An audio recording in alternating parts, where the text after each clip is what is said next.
नमस्कार दोस्तों, ये है लेक्चर नंबर 27 और इस लेक्चर में जैसे 26 नंबर के लेक्चर में मैंने आपको ये परमी 1.6 का सार समझाया था कि ये थ्योरम कह क्या रही है, किसके बारे में, किन चीज़ों के बारे में ये बात कर रही है। तो ये मैंने आपको समझा दिया था। अगर आपने नहीं देखा है तो पहले प्लीज़ आप लेक्चर नंबर 26 देख लें एक बार, ताकि आपको लेक्चर नंबर 27 समझ में आ जाए। ठीक है ना। तो लेक्चर 26 और लेक्चर 27 ही लगातार ही है। अब 27 में मैं आपको पहले प्रूफ नहीं करवाने वाला हूँ, पहले मैं आपको समझाने वाला हूँ कि मैं प्रूफ में क्या करने वाला हूँ, मैं क्या तर्क देने वाला हूँ, मेरी लॉजिक क्या चलने वाली है। क्योंकि देखिए थ्योरम जो होती है वो बड़ी इंपॉर्टेंट चीज होती है। ऐसी नहीं होती आप एक झटके में पढ़ा दो, खत्म कर दो, बच्चे बाकी रट लेंगे, याद कर लेंगे। नहीं नहीं, अगर ऐसे रटने वाली प्रवृत्ति हमने डाल दी बच्चों में तो फिर तो पूरा सिस्टम ही खराब है। फिर तो मान के चलिए कि हम जिस आज कह रहे हैं, बच्चे कहते हैं गणित बहुत मुश्किल है, गणित बहुत मुश्किल, तो मुश्किल है नहीं, हमने बना दी है। हमने पढ़ाने के तरीके इतने खराब यूज किए हैं, इतने गलत तरीकों से हमने पढ़ाया है बच्चों को कि बच्चों को नफरत करा दी हमने इन चीजों से। तो ये जो नफरत हुई है कोई पहले दिन से नहीं हुई है। जब बच्चा स्कूल गया था उसे पता था कि मैथ्स टफ है, नहीं पता था उसे, है ना।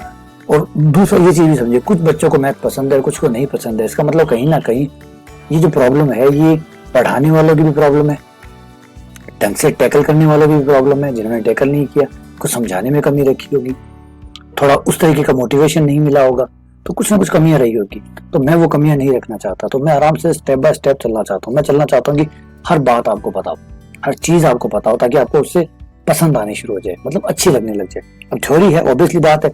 अब ये एक तो पहले से थ्योरी बोरिंग होती है, आपको बुरा लगता है क्योंकि आपको आदत नहीं है पढ़ने की। फिर पढ़ाने का तरीका और बिगाड़ दो तो क्या होगा, है ना।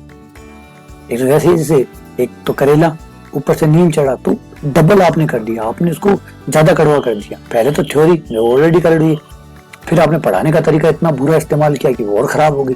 तो रही से कसर आपने बुरी कर दी, तो नफरत तो होना स्वाभाविक है।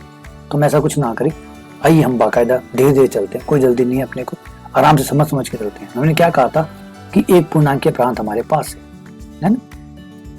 मैं इसका प्रूफ नहीं करने वाला हूँ, मैं समझाने वाला हूँ कि मैं क्या तर्क देने वाला हूँ, तर्क समझाने वाला हूँ। जब आपको ये समझ में आ जाएगा तो फिर अगली बार जब लेक्चर 28 करेंगे उसमें से भाषा लिखने का काम बचेगा। मोटा मोटा काम हो चुका होगा हमारा, क्योंकि समझने का ही तो काम है। और भाषा तो वैसे भी मैं क्या लिख रहा हूँ, आपको क्या फर्क पड़ता है, पेपर में तो आपको अपनी खुद की लैंग्वेज लिख के आनी पड़ेगी। तो अभी जो लेक्चर नंबर 27 है यही आपके काम आने वाला। अब लेक्चर 27 में आप जो सीखने वाले हैं वो आपको याद रहेगा। लेक्चर 28 में मैं जो भी कराऊंगा वो शायद आपको ज्यादा याद नहीं रहने वाला। क्यों? क्योंकि वो सिर्फ स्टेप्स है, वो सिर्फ स्टेप्स है, और स्टेप्स सिर्फ आपके खुद के ही होंगे। आप कितनी कितनी चीजें पढ़ लीजिए। सपोज कीजिए मैंने आपको पूरी कथा सुना दी, और अगर मैं 2 दिन या 3 दिन बाद में कहूँगी वो कथा मुझे वापस सुनाओ, जो मैंने स्टोरी आपको सुनाई थी, जो मैंने आपको कहानी सुनाई थी, मुझे सुनाओ, तो विश्वास कीजिए उसमें बहुत कम शब्द होंगे जो मेरे होंगे। उसको आप पूरे तरीके से अपने रंग में डाल चुके होंगे, आप अपने हिसाब से उस कहानी को बना चुके होंगे, अपनी भाषा में, अपने शब्दों में। क्योंकि जो मैंने कहा था वो मेरे शब्द थे, आपके नहीं थे। जब आप कहानी बोलोगे तो आप अपने शब्दों का इस्तेमाल करोगे। तो ये जो मैं थ्योरम का प्रूफ लिखता हूँ वो मेरे शब्द होते हैं, इसलिए वो नहीं टिकते, आपके अपने ही शब्द टिकेंगे। तो चलिए पहले क्या करके बात कर लेते हैं। पूर्णांक के प्रांत है, पूर्णांक के प्रांत है, इसका मतलब नंबर 1 वो एक वलय है ना, वो एक वलय है, नंबर 1। नंबर 2 वो तत्सम वलय है ना, मतलब तत्सम का अवयव उसके पास है। तीसरा क्रम विनिमेयता होगी। चौथा शून्यभाजक रहित होगा। ठीक है, ये हमें दिया हुआ है, ये मान के चलिए कि हमारे पास दिया है। अब अभिलक्षण पे आ जाइए। अभिलक्षण का क्या मतलब था?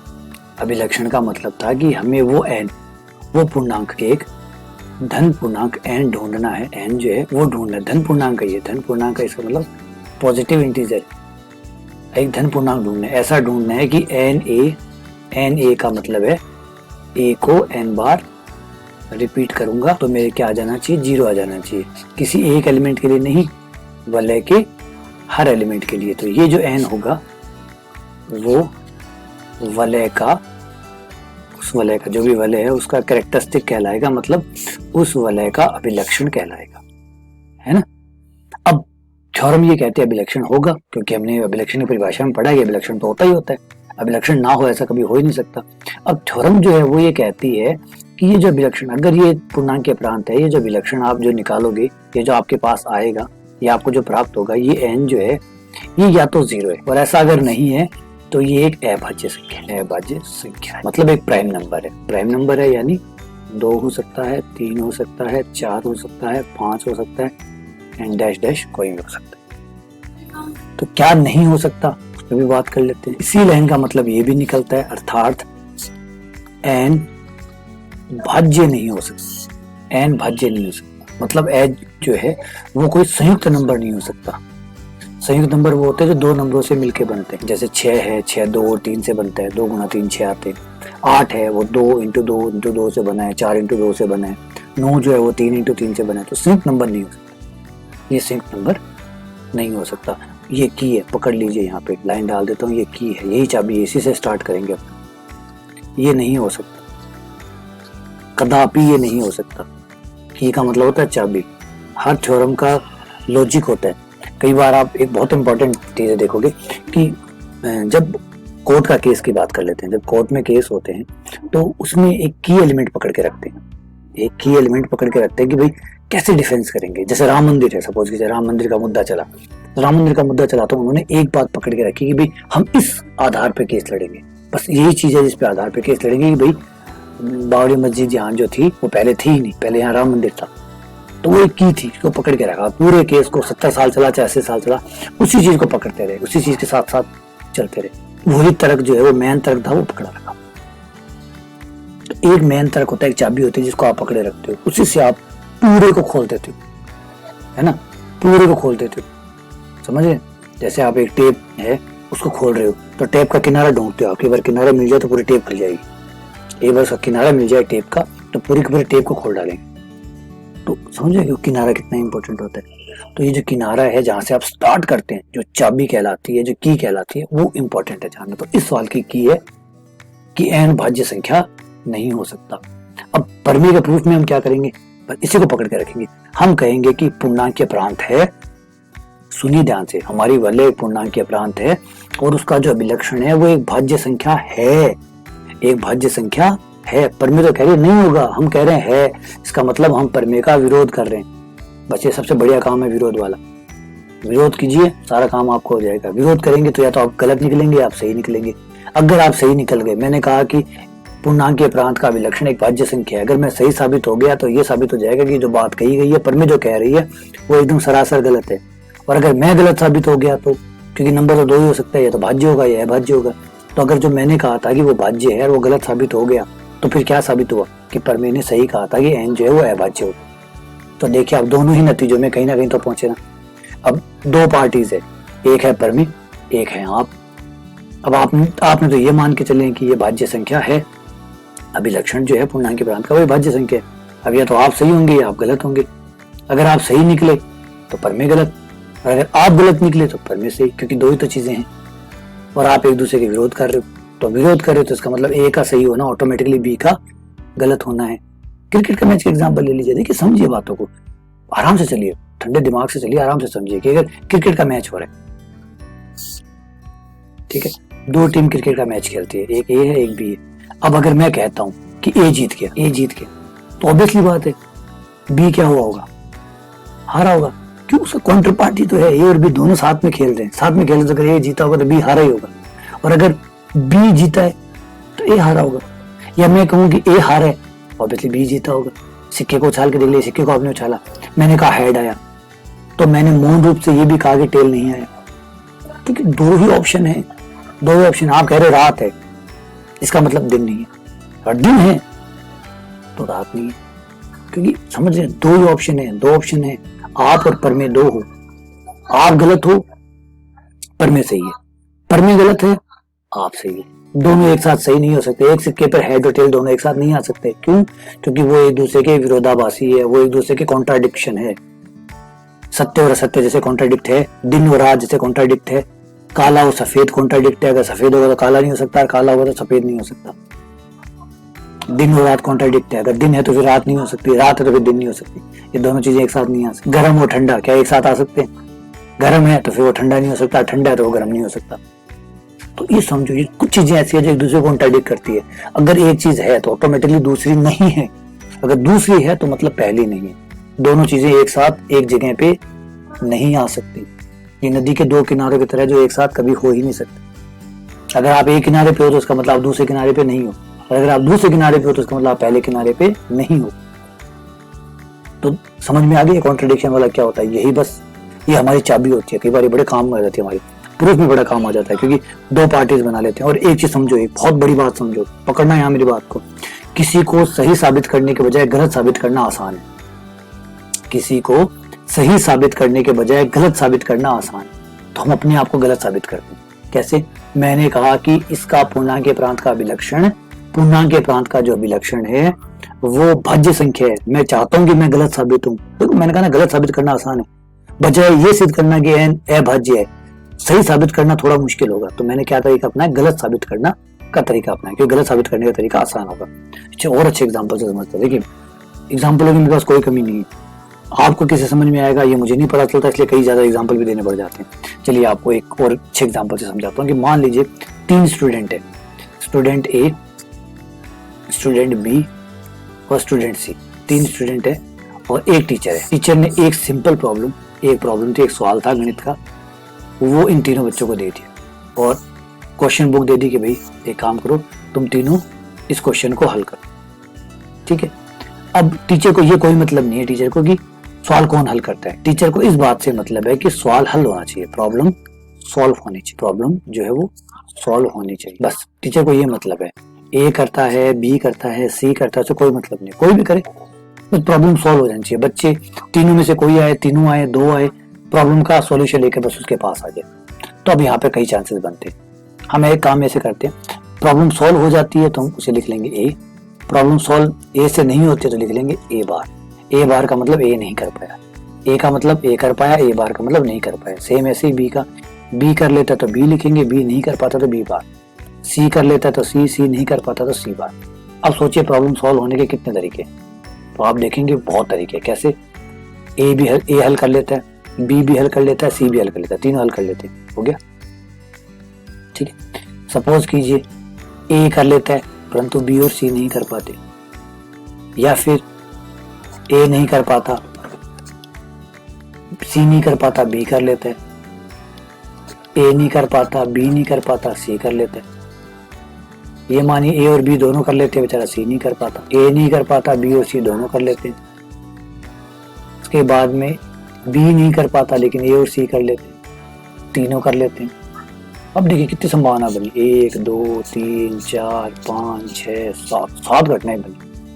अगर ये प्रायिकता का क्वेश्चन होता, मैंने प्रायिकता दी होती कि ए के द्वारा हल करने की प्रायिकता 1/2 है, बी के द्वारा हल करने की प्रायिकता 1/3 है, सी के द्वारा 1/4 है, तो बताइए कि प्रॉब्लम के हल होने की प्रायिकता क्या है। तो आपको ये सारे केस निकालने होते हैं। क्यों?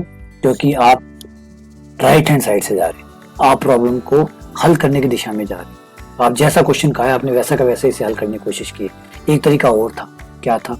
अगर आप ये करते तो आपका छोटा तरीका होता, आप उल्टा स्टार्ट करते, पर मैं कह दिए प्रॉब्लम सॉल्व होना चाहिए, हमने कॉन्ट्राडिक्शन किया, हमने कॉन्ट्राडिक्शन विरोध किया। हम जो क्वेश्चन कह रहे हैं वो नहीं निकालेंगे, क्वेश्चन कह रहा है प्रॉब्लम सॉल्व होनी चाहिए, हमने कहा कि हम इस बात की प्रायिकता निकालेंगे कि प्रॉब्लम सॉल्व नहीं होनी चाहिए, प्रॉब्लम सॉल्व नहीं होनी चाहिए। और याद है 2 ही चीजें हो सकती है, तो प्रॉब्लम सॉल्व होगी या नहीं होगी, बीच का तो कोई रास्ता है ही नहीं। तो हम इस बात की प्रायिकता निकालेंगे कि प्रॉब्लम सॉल्व नहीं होनी चाहिए। तो प्रॉब्लम सॉल्व नहीं होनी चाहिए इस बात की एक ही संभावना है, ए नहीं कर पाता, बी नहीं कर पाता, सी नहीं कर पाता, हो गया। प्रॉब्लम सॉल्व नहीं होनी चाहिए, इसकी एक ही घटना है। प्रॉब्लम सॉल्व होने की तो कई घटनाएं हैं, लेकिन प्रॉब्लम सॉल्व नहीं होने की घटना ये एक ही। इस बात की प्रायिकता निकाल ले, प्रॉब्लम सॉल्व नहीं हो, इस बात की प्रायिकता निकाल ले, और प्रॉब्लम सॉल्व होगी और नहीं होगी, इन दोनों को मिला के प्रायिकता टोटल 1 होगी। एक में से इसे अगर माइनस कर दे, एक में से इस घटना की प्रायिकता को माइनस कर दें, प्रॉब्लम सॉल्व नहीं होने की घटना को सॉल्व कर दें, तो प्रॉब्लम सॉल्व होने की प्रायिकता आ जाएगी नहीं आ जाएगी? प्रॉब्लम सॉल्व होने की प्रायिकता, समझ गए बात को? देखा कितना आसान हो। यहाँ आपको सिर्फ एक केस निकालना पड़ा, यहाँ आपको साथ साथ निकालने पड़े। साथ साथ नहीं है, ये बहुत है। अगर मैंने यहाँ पे 3 व्यक्ति के बजाय 4 व्यक्ति लिए होते तो आपको अंदाजा ही नहीं है कि घटनाएं कितनी होती। समझ रहे हैं आप? अगर ये 4 होते तो घटनाएं और ज्यादा होती। टोटल 24 घटनाएं होती, जिसमें से 23 घटनाएं प्रॉब्लम सॉल्व होने की होती और प्रॉब्लम सॉल्व नहीं होने की घटना सिर्फ एक होती। प्रॉब्लम के सॉल्व नहीं होने की एक ही घटना होती। अच्छा, अगर ये 5 व्यक्ति होते तो 5 व्यक्ति होते तो प्रॉब्लम के सॉल्व होने के 119 तरीके होते और प्रॉब्लम के सॉल्व नहीं होने का एक तरीका होता। अगर 6 व्यक्ति होते तो 719 तरीके होते प्रॉब्लम के सॉल्व होने के, लेकिन प्रॉब्लम के सॉल्व नहीं होने का एक ही तरीका होता कि 5 6 के 6 नहीं कर पाते। तो समझ गए आप। तो कई बार कॉन्ट्राडिक्शन में उल्टे साइड से जाना आसान होता है बजाय सीधे साइड से, समझ रहे हैं।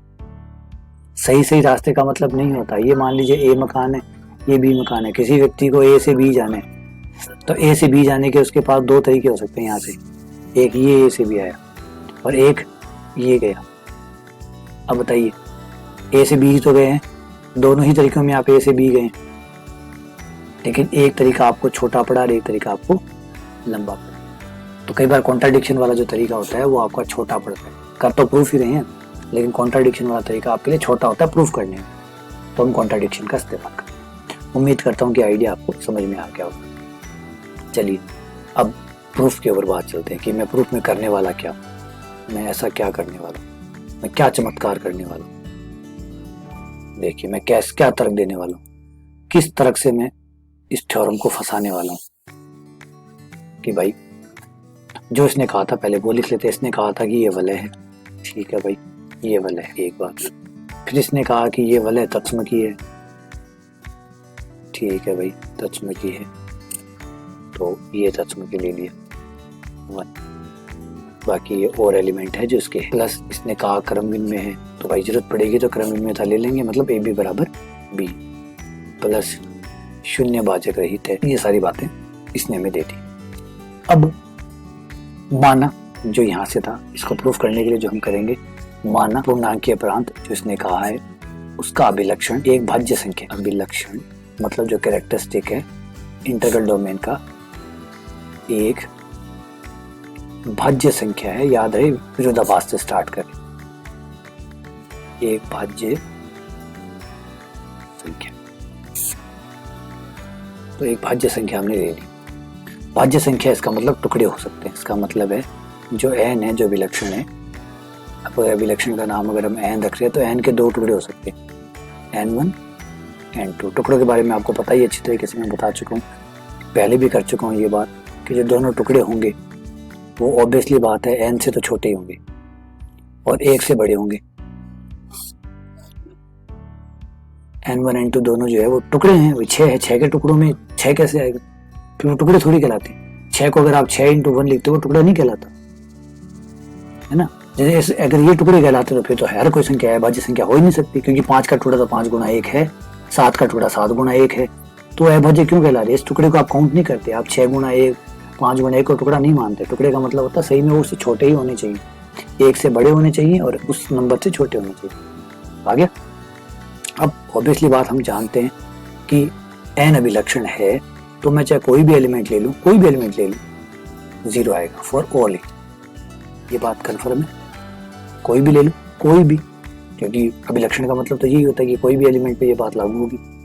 n की जगह हम रख सकते हैं n1 n2 दोनों रख दिया, a बराबर 0 फॉर ऑल ए।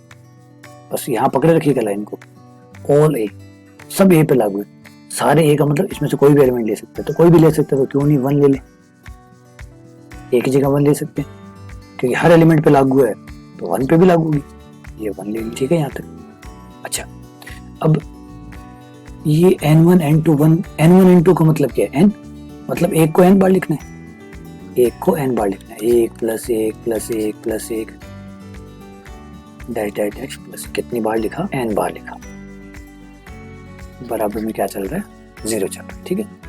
अब अगर जैसे मैंने 8 के ये जो n1 n2 है, अब ये जो पार्ट है यही तो ना n1 n2, अब हम क्या इसको ऐसे लिख सकते हैं, देखिएगा एक बार, n1 n2 1 क्या ऐसे लिखा जा सकता है, तो आप कहोगे हम बिल्कुल लिखा जा सकता है। क्यों लिखा जा सकता है कि n1 n2 ये n थे, n की जगह आपने n1 n2 लिख लिया, और 1 जो है 1 तो तत्समक है, तो 1 × 1 वो तो वैसे ही 1 होगा, 1 × 1 तो वैसे ही 1 होगा, 1 हो गया। इसका मतलब ऐसे लिख सकते हैं। अच्छा ऐसे लिख सकते हैं, तो यहाँ पे देखिए ये दोनों एलिमेंट आपस में गुना कर रहे हैं। अब ये एलिमेंट जो है, ये जो एलिमेंट है, और यहाँ पे एक चीज और भी देखिएगा कि अगर हमने a की जगह 1 ना लिया होता, देखिए यहाँ हमने a की जगह 1 लिया था, ये देखिए यहाँ जब हमने a लिया था तो a की जगह 1 रखा था, तो अगर हमने a की जगह 1 ना रखा होता, यूज ना किया होता 1 का, और अच्छी बात ये थी कि हर a को आप ले सकते हैं, इसमें ये कहा गया था कि a कुछ भी लिया जा सकता है, तो a की जगह हमने 1 ही क्यों चूज किया, उसका बड़ा कारण है कि अगर हम 1 ना लेते तो 1 × 1 1 होता है, a × a जो है वो ए नहीं होता। हो सकता है ए संक्रिया करके ए ना बनाए, कुछ और बनाए, ठीक है ना, लेकिन 1 के बारे में गारंटी है कि 1 × 1 1 बनाएगा। तो इसलिए हमें फायदा मिल गया कि हमने इसको ऐसे लिख लिया। इसको आप ऐसे समझ सकते हैं कि मैंने ये किया है कि n1 n2 ये तो है ही, ये 1 × 1 कर दिया और एक बार n1 1 बार लिख लिया और n2 को 1 बार लिख लिया, इसे ऐसे लिख लिया। अब एक जो है वो r का अवयव है, एक r का अवयव है, तो एक को अगर मैं n1 बार जोड़ूं, n1 बार, n1 जो है n1 टाइम्स है, इतनी बार एक को 1 + 1, इसको देखिए, ये देखिए, ये एक ऐसे है, ये एक n1 बार है, 1 + 1 + 1 इस तरीके से डैश डैश डैश कितनी बार है, n1 बार, यहाँ से लेकर यहाँ तक, ये n1 बार और ये n2 बार, तो ये n1 बार आ गया, ये n2 बार आ गया। अब एक r का अवयव है, एक r का अवयव, तो दो अवयव जब r के होते हैं तो उनकी संक्रिया करने के बाद भी क्या बनता है, r का ही अवयव बनता है। फिर दोबारा 1 के साथ संक्रिया करेंगे, दोबारा r का अवयव बनेगा, तो इसका मतलब बनने वाला अवयव किसका होगा, r का, ये भी अवयव किसका होगा, r का। तो जब दोनों ही अवयव r के होंगे और बराबर में 0 आ रहा है, और एक बात ये भी कन्फर्म है कि जो एक जो है उसको n1 टाइम अगर हम जोड़े तो 0 नहीं आ सकता। क्यों नहीं आ सकता, क्योंकि एक में 0 कब आएगा, n बार में आएगा। एक में जो 0 है, जो एक है वो कितनी बार पे 0 बनाएगा, n बार पे, क्योंकि विलक्षण कितने, विलक्षण n है। और याद रखिए तत्समक जो होता है वो अभिलक्षण पे ही 0 होता है, जो गुणन तत्समक होता है वो सिर्फ अपने अभिलक्षण पे ही जाके 0 होता है, उसके अलावा वो कभी 0 नहीं होता। यहाँ एक बात है कि अभिलक्षण तत्समक अवयव मात्र और मात्र अपने अभिलक्षण, जो भी उसका वलय का अभिलक्षण है उसी पे वो 0 होता है, उसके अलावा वो 0 नहीं होता। पहली बार जब शुरुआत में सबसे पहली बार, जैसे एक अच्छा एग्जांपल याद कीजिए, हमने 2 का 3 का एक Z5 का एग्जांपल लिया था, उसमें दिखाया था, Z6 का एग्जांपल लिया था, सॉरी Z6 के एग्जांपल में दिखाया था कि 2 है वो 3 बार में 0 हो रहा है, 3 देखिए 2 बार में 0 हो रहा है। लेकिन 1 को गौर किया, 1 6 बार में 0 हो रहा था, क्योंकि 1 गुणन तत्समक है।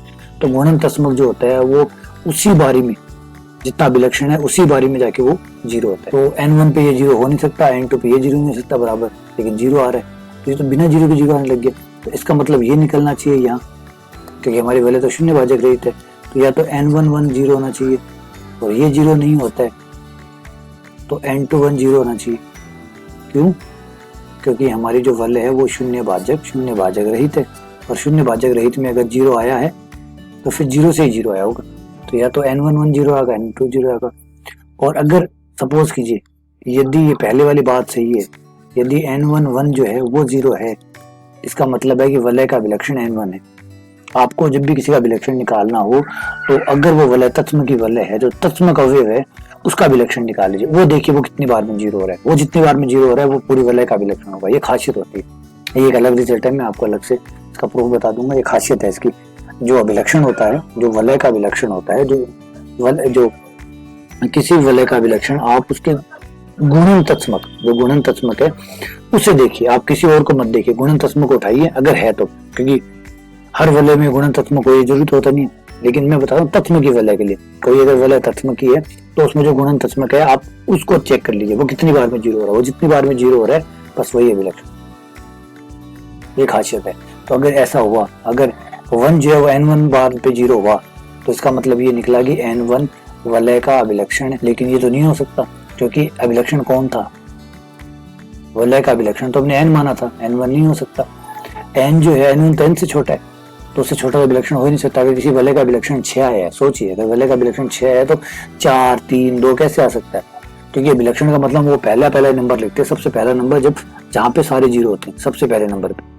अगर किसी वलय का अभिलक्षण 6 है तो 12 भी होगा, 18 भी होगा, आगे तो होगा लेकिन पीछे नहीं होगा, क्योंकि 6 वो न्यूनतम नंबर है, वो न्यूनतम धन पूर्णांक है जिसपे सारे 0 हैं, तो इसका मतलब उससे पहले नहीं मिल सकता। तो इसलिए n1 जो है वो अभिलक्षण नहीं हो सकता, परंतु वलय का अभिलक्षण n है, अभिलक्षण n है, तथा n1 जो है वो तो n से छोटा है, तो उसके आगे जाके हो सकता था, 6 पे हुआ है तो 12 पे हो सकता है, 18 पे हो सकता है, लेकिन 6 के पीछे नहीं हो सकता। अतः ये असत्य है, कथन असत्य, और असत्य है। ये कथन असत्य क्यों हुआ, इसका मतलब हमने कुछ गलत माना है।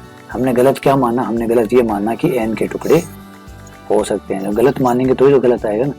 अब आपने गलत मानना है तो गलत आएगा, तो ये गलत आने का कारण क्या है कि आपने गलत माना था। अब आपकी गलती ठीक हो गई, अब आपकी गलती जो है वो ठीक हो गई, जो आपने गलती की थी वो सुधर गई।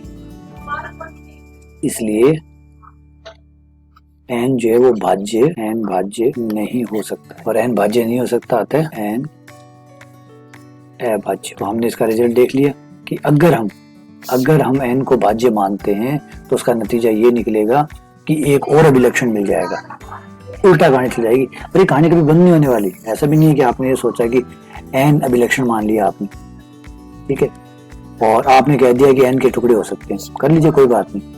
N1 N2 दो टुकड़े हो गए, अब दो टुकड़े हो गए, N1 भी आ गया, N2 भी आ गया, दो टुकड़े आपके पास आ गए।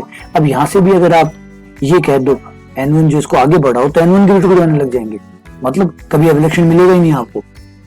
अगर आप टुकड़े करते रहोगे, टुकड़े चलते रहेंगे तो अभिलक्षण के वो टुकड़े होते रहेंगे।